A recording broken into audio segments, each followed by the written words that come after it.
Right, what have we got today? Well, it's a bit of a big box today, so I hope it's not too big a flashlight, because it's an 18650 flashlight and I prefer the smaller ones.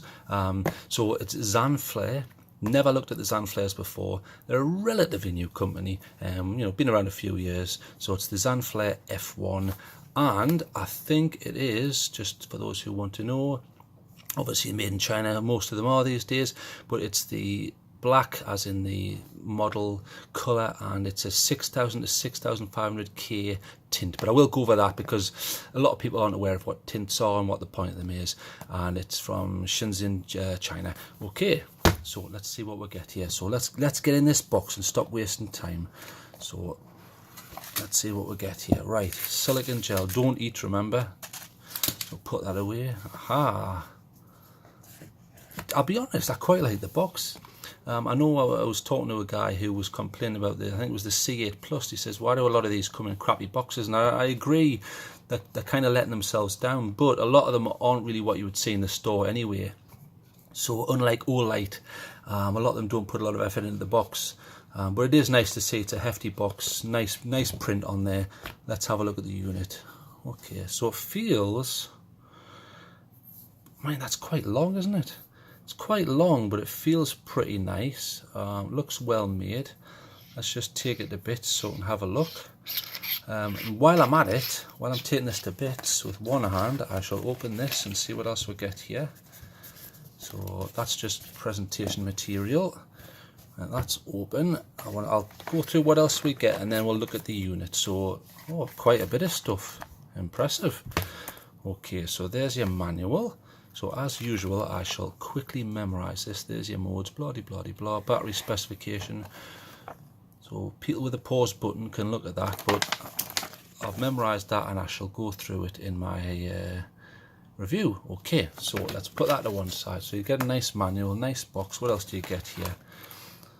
Wow, that's pretty good. Although it looks like a pencil case for 4-year-olds, I presume that's actually pretty good. A pretty good holder there. I don't think I would use that unless I was, well, maybe as if I was travelling somewhere, but hey, nice to see. It's branded. It's got a little thing here. It's certainly, I don't know if I would put that on Molly weapon or anything like that, but hey, you get it, and it's almost like a neoprene, like a sort of cheap thin wetsuit, but hey, decent, nice to see. So put that to one side. What else we got here? A cube for presentation services, and this looks like the clip. So the clip will go on around the unit. There you go. It's an okay clip. Certainly doesn't come off. There's a little bit of tilt there, as you can see, but it's not the end of the world. This lip's enough where even when you put a lot of pressure on, it's not going anywhere. Nice to see. So I'll take that off. It's not really properly reversible. You wouldn't use it like that, but you've got a clip there, and it's a nice option to have. So put that to one side. More silicone gel, don't particularly want that, put that to one side. And what else we got here? Lanyard, yeah, not bad, not up to Olight standards. Feels firm. I don't really like these ones, but there's something's fall to bits, but at least it's got a nice adjuster, or a cinch, or whatever you prefer to call it. And then there's just a standard rolling cinch, and then this is where you would attach it to, now where on earth would you attach this? Okay, there is an attachment point right at the bottom there. So can you see here? So you would put it through this section here with this thin bit. I don't really use a lanyard, but they are a sensible tool. If you drop your flashlights a lot, I don't. I tend to, even with knives and flashlights, I always go by the rule, especially if I'm out in the wilderness. Use it and then put it straight back where it's supposed to be. Don't leave things lying around, otherwise you lose them, especially leaf litter. So by using that rule, I don't really use a lanyard, but it's there and it's a nice option to have, and that's certainly up to usable standards there. In fact, let me just test the strength here, because these sometimes fall to bits. Actually, I like this type. I've actually got time for this type. It's a super click. So what happens is you would connect that, and then you can quite easily take it off like that. That stays attached, whereas the lanyard stays attached to yourself or your bag or whatever, and then you can quickly clip it back. And I actually quite like that design. So okay, fair enough. It's a step up, even though the quality doesn't feel as thick as an Olight. What else do you get? Okay, well, you've got 2 spare O-rings. Nice to see. A lot of the Chinese manufacturers put in spare O-rings. So the O-ring will go here. So I shall show you. So you've got a threaded section there. So there's your threaded section, and then between the 2 pieces of metal, you've got this rubber O-ring here. The whole point of that is once this is screwed tight, it provides water protection. That's kind of the whole point there. And that's nice to see. In fact, I'm wondering whether what IPX rating this has. Now, I don't think it's made mention of. If I can't find out, what I'll do is I shall stick it in the description, or I shall put it over the top here. But I don't think it was mentioned anywhere. I would like to think that it's an IPX 8. In other words, it's waterproof. But I will look into that. So you've got a side switch there, and tail clicker. Now, I'm a big fan of tail clickers, and the reason being is there's a standard tail clicker. I prefer them not just for a tactical look. I prefer that to a side clicker. The reason being is, I'll just use this knife as an example. As you can see, there's the button there.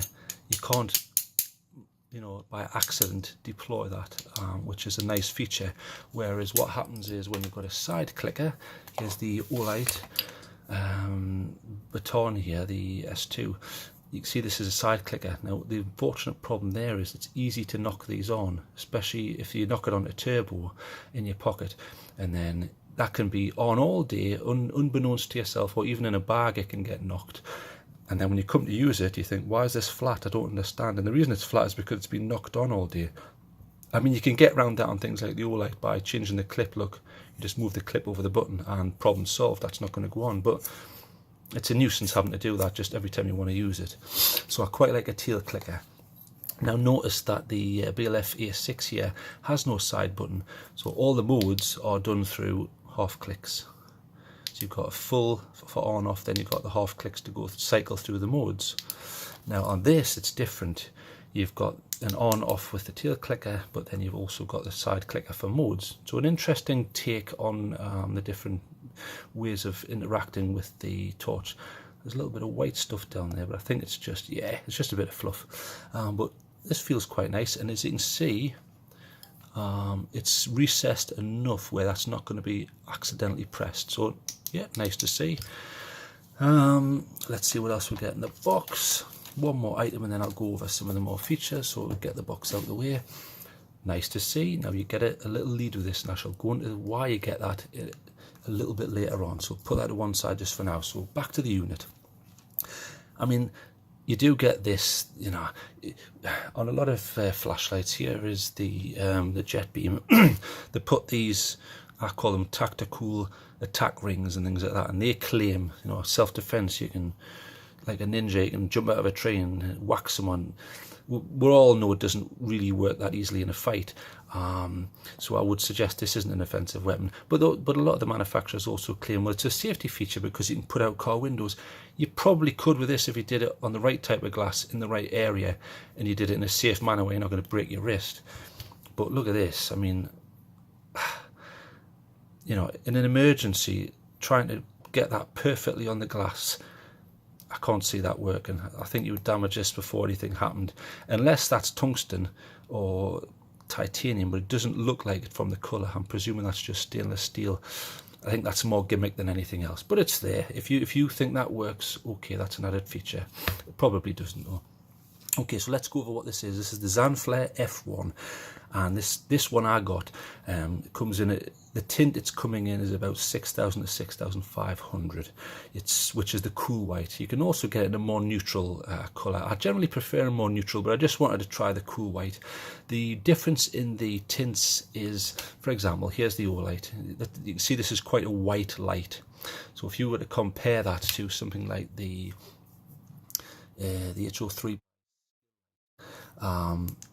That's got a more warm light. You may not see it so much on here because I'm using HDR, but if I put them side by side, you've got the warm light on the left here, and then if I put the Olight on, you can see it there. Basically, this is closer to sunlight, whereas a white cool light is a whiter light.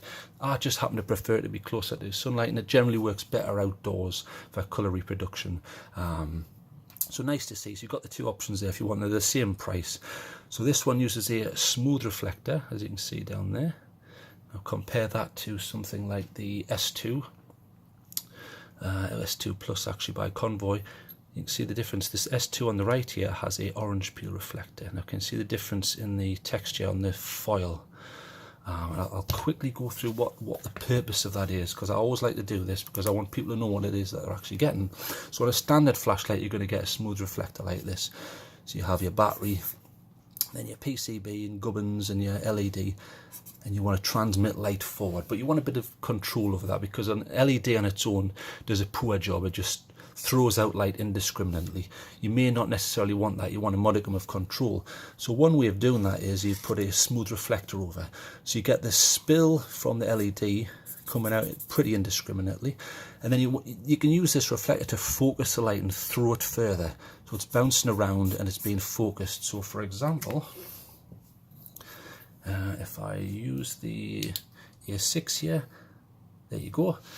You can see that this is your spill here, which you remember I said came directly from the LED, and then directed by the reflector here you have the spot. And the whole idea of the spot is it's to try and transmit this light further. So if you're using applications where you want the light to travel further, you may want to consider a smooth reflector. The only problem with a smooth reflector is up close, especially at moderate sort of power levels there, it's obscuring detail. So yeah, it's not so good for close-up, but it's better to project the light. And you also get this sort of fried egg effect where when the beam hits the wall, you get two distinct zones. There's your spot and then there's your spill. So your other option, as I say on the S2 there, is to use an orange peel reflector. So you probably think, well, what's the point of that? What difference does that make? Well, okay, there's your LED and there's your reflector.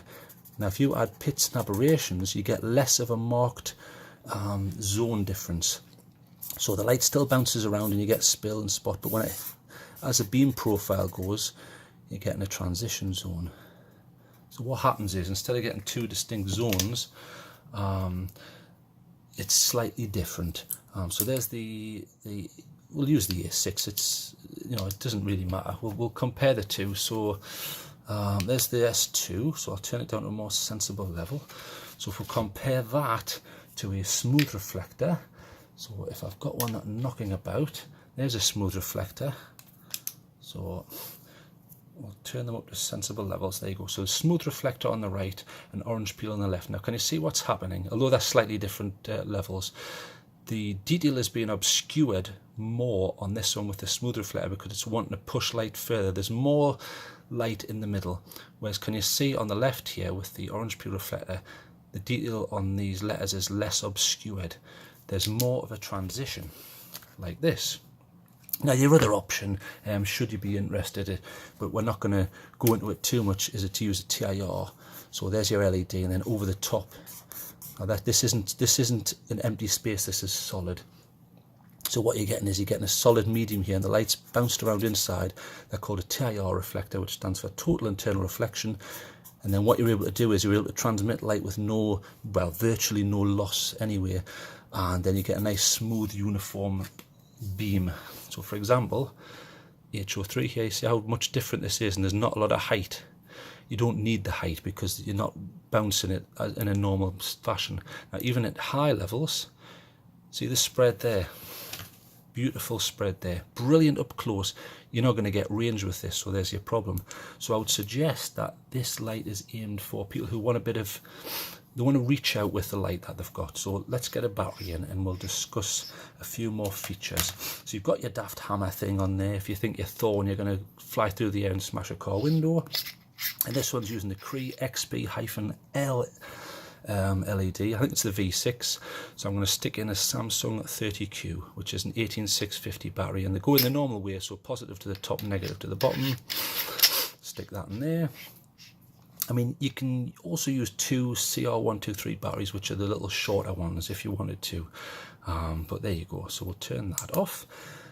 So smooth reflector. Now let's go through some of the settings here. So like I say, in order to do it, here's your on off, and there's no half presses. You have to use this as your mode. It's a bit confusing because if you're using this tactically and you're going on off, unless you're relying on memory mode, you've then got to let go, change the mode, then go back to this configuration, or use two hands.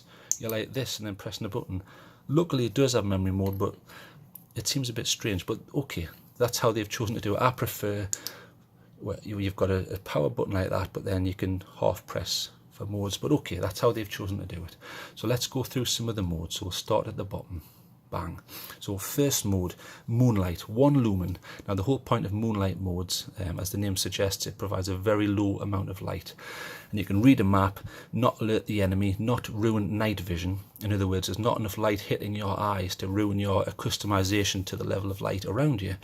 Generally what happens is if it's too high, or you're not using a red light and things like that, it ruins your night vision, and then when you turn it off and you try and get on with things, it becomes very difficult and you get blotches in the eyes and things like that. It generally takes me about 10 minutes to get that back, so you generally want to aim for 1 lumen or less, so that's perfect. So 1 lumen with an 18650 battery, you're going to get around 550 hours, which is brilliant. So you could, if you were camping for example, you could just leave that as a beacon or hanging in the camp, so that's brilliant.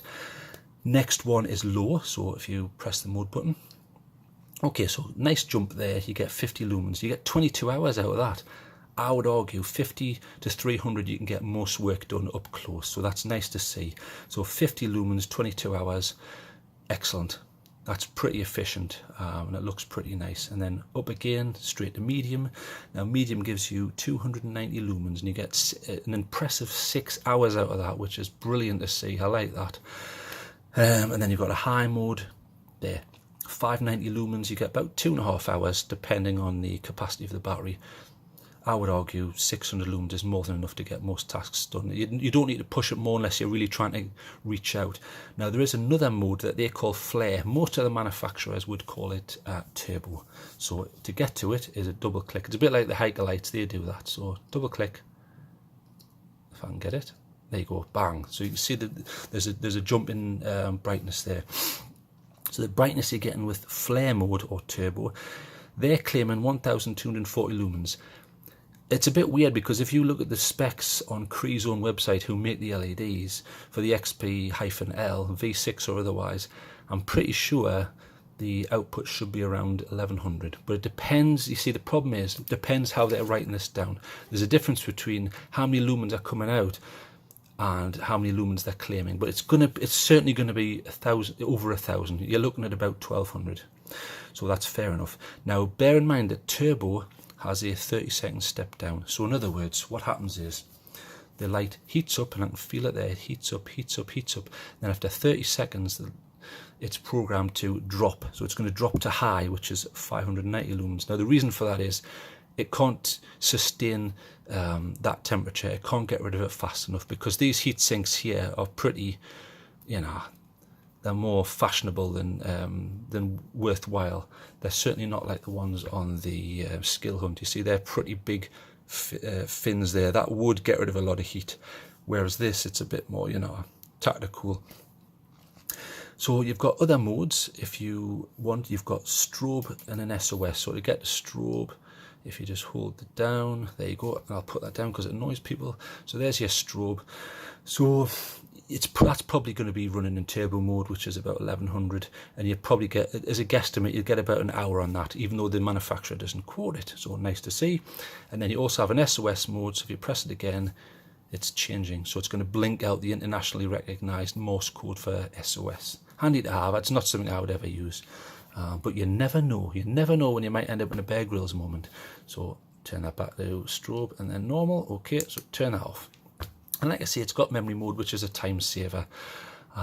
So I'm pretty impressed so far. Now, one other feature which I haven't mentioned, if you undo this ring, if I use my pickle jar opening skills here and strength, here you go. So if that comes down, you have, ta-da, a secret port here. Now it's a micro USB. Now bear in mind, to give you a lead, you can actually charge this without having to take the battery out. So I do have my trusty battery unit here, so we'll plug it in and we shall see if it charges. This is actually quite a nice wire. It's like a flat ribbon type and it feels pretty decent. Yeah, that feels pretty solid. It doesn't feel like some of the cheapy ones you get. So we shall put that in. Let's see how it goes. Okay, so that's come on. Yeah, right. So what's happening there is there's 3 states. One is it doesn't know what the hell's going on. So if I press this off, now it does. Okay, so you've got 3 states. The first one is red. Red means it's charging, so it's taking juice and it's charging that battery back up. When that turns green, that means it's full, so it's confident that that battery's relatively full. The other thing is when it flashes, it's almost like an error code. If this is left turned on, it flashes. In other words, turn that off, pack it in. Okay, fair enough. But that seems simple enough, and I'm happy that the design they've used is this is protected under a screwable fitting, and I'll show you why I like that. If I compare that, see that, if I can get it to screw in properly, there you go, that screws in nice and tight and protects the waterproofing perfect. So if I bear with me a few seconds, here is the Hikerlite, and I shall compare that to something like the Kia one. Right, now the problem I have with some of these rechargeables is, well, there's a few, but the first one, these daft flimsy, they claim waterproofiness and all of this, and then you've got these daft flimsy things.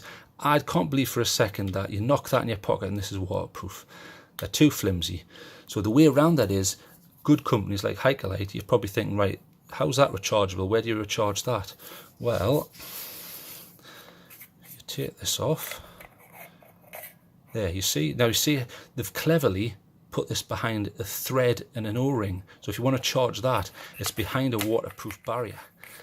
That's how you should do a rechargeable, and that's exactly what they've done here. It's behind a screwed, tightened down section. That's how you should do it. So any manufacturers watching, stop with all these daft flaps. They're useless. They work, but you can't then rely on, if you drop that in a river and it's worst case scenario, you're going to be thinking, oh my god, what's happening here? And come on. Although a lot of them are getting better with these flaps, it's still too easy to knock. Look, I'm using a little fingernail, come on, pinky nail, and it's still lifting it up. So let's move that out of the way. So I'm pretty impressed with this. The only problem I have is the length. Look how long that is in comparison to, bear in mind this uses exactly the same battery and you're getting a similar output, okay? Look at the difference in height. I mean, that's ridiculous. Bearing in mind though, I'll be fair, a tail clicker adds some height, so if we take that into account, and also a smooth reflector takes up a little bit, and so does charging. So they've done an okay job. Generally what happens is, I mean, you can even see it here, when you've got USB charging, they add more heat sinks and you get more height or more width. It looks like Zanflare have thought, well, we'll just go for more length, who cares? Fair enough, sensible design choice, but like I say, if you compare it to, you know, things like the S2 or the A6, both similar outputs using a similar battery, they're both tail clickers. Again, you know, too long. But these haven't got onboard charging. So you've got to ask yourself, do you care about it being a little bit longer and a little bit more uncomfortable in your pocket? You know, if its size is an issue, pay a premium, get the S2. Okay, if you think, well, that's a rip-off, I'm not paying for Olight, then the problem is you're going to think, right, okay, what next? That's probably your cheapest, the S2, and it's quite short, but you don't get charging.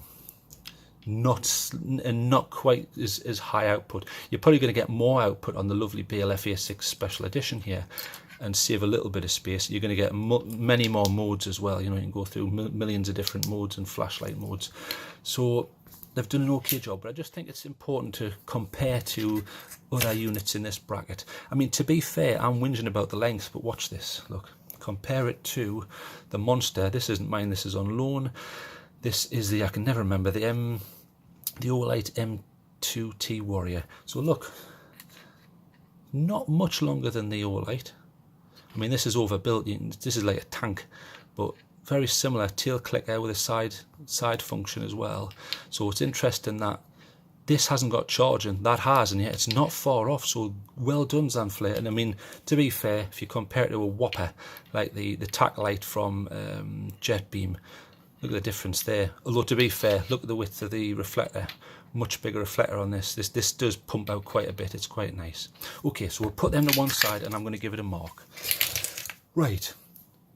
A little bit too long, but I understand why it's longer. Tail clicker makes it longer. A nice deep reflector makes it longer. And onboard charger makes it longer. So I can't complain and say they've made a mistake. They haven't. That's just the way it goes. Price wise, I think it's okay. It feels nice. Brilliant tail clicker that can't be deployed by accident. This is a bit gimmicky, and I like you get plenty in the box, and it charges fine. Perfect for the price. I'm going to give this a respectable. I'm going to give it 8, because what it does bloody well. So well done, Zanflare. I'm very impressed. I thought I wasn't going to like this, but I do. Nice box, nice unit, nice features, nice design. It's a classic. Well done. So 8 out of 10. So enough of me waffling on. It's time for me to go outside and show you what this thing looks like.